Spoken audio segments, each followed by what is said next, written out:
bank holiday crept up on you?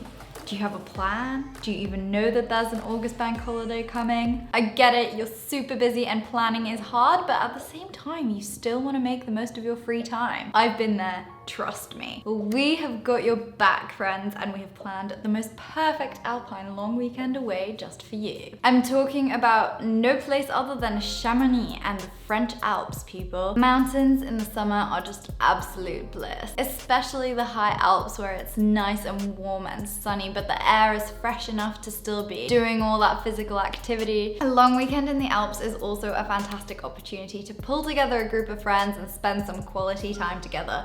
Also makes things a bit cheaper if there's more of you. It's a win-win, people. So today I have 5 tips for you on how to make that alpine weekend as good as it can possibly be. First off, hire a car. If you're not within driving distance of Chamonix already, you're probably going to be flying into Geneva Airport. And if you hire a car from there, it's about an hour to drive across the French border into Chamonix. You can get a bus from Geneva, but honestly, if you're going for a long weekend, it's just not worth it. You want to maximize on every minute of free time and you want to be doing fun things, not waiting around for a bus. And it means that you can pick your accommodation based on how great it is rather than on how close to the center of town it is, which segues nicely into my second tip, and that is pick a freaking great place to stay. You want your weekend to be active, but then like nice and relaxing when you get back to your accommodation. And there's some pretty sweet Airbnb listings in the Chamonix area. There are lots of options directly in town, but if you are going with a larger group and you have hired a car, then I would highly recommend going somewhere further out of town. You're more likely to be higher up, so you'll have nicer views. The accommodation is likely to be bigger and nicer for the same amount of money or just cheaper in general. We stayed in what was possibly the best Airbnb I have ever stayed in. It was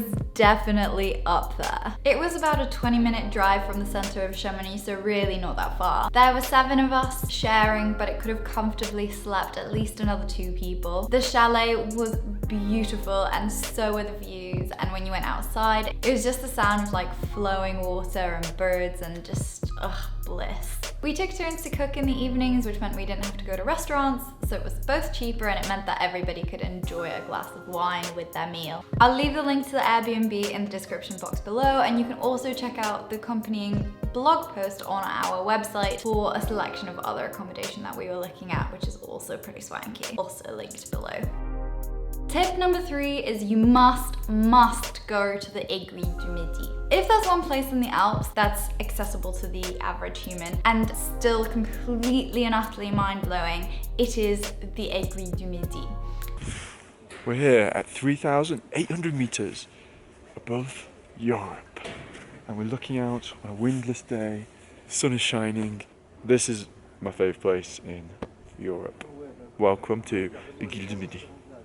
At 3,842 meters above sea level, the air is thin and you will feel the altitude here.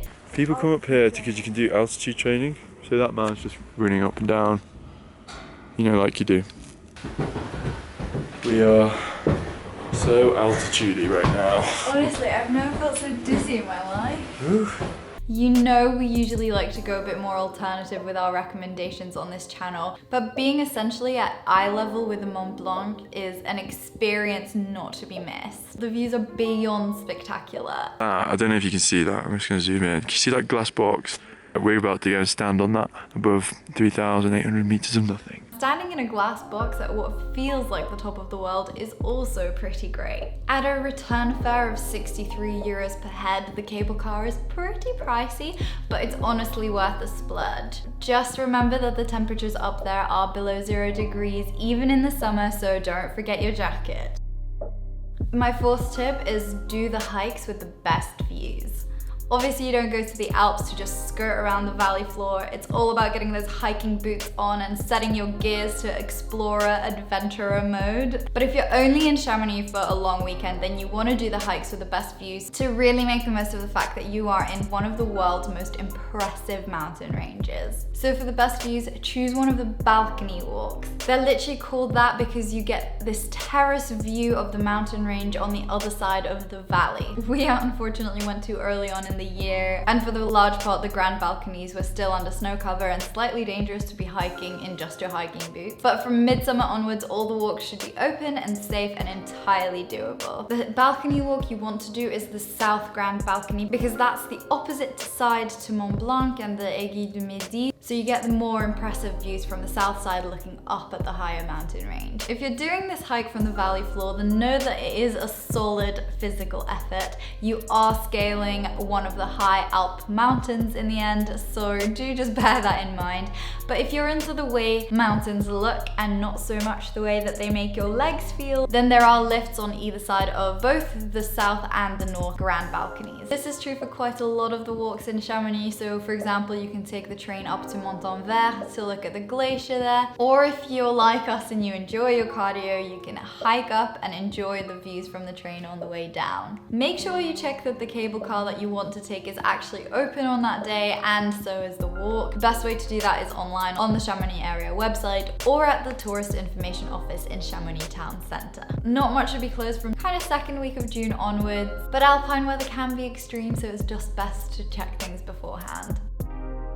My fifth tip is make the most of the fact that Chamonix is at the heart of the European Alpine region, being close to both the Swiss and the Italian borders. You could do a day trip to the Matterhorn or other Alpine gems, for example, but if you're only there for the long weekend and you want to keep it low-key like us, then a good spot to stop by on your way back to Geneva to the airport is Annecy, which is a historic town on the edge of a beautiful lake. We pottered around the beautiful old town, had a bite to eat, and then cycled around the lake to top it off before heading off to the airport. The lake has some great swimming spots and you can also take boats out on it if you fancy.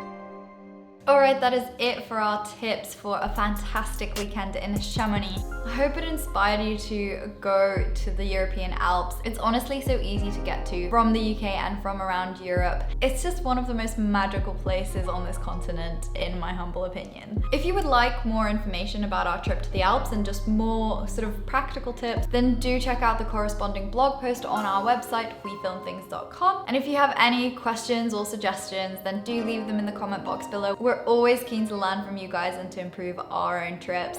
Thanks so much for watching, guys. Give this video a little like if you enjoyed it, and make sure you subscribe and hit the notification bell for more videos like this one. See you in our next video. Bye.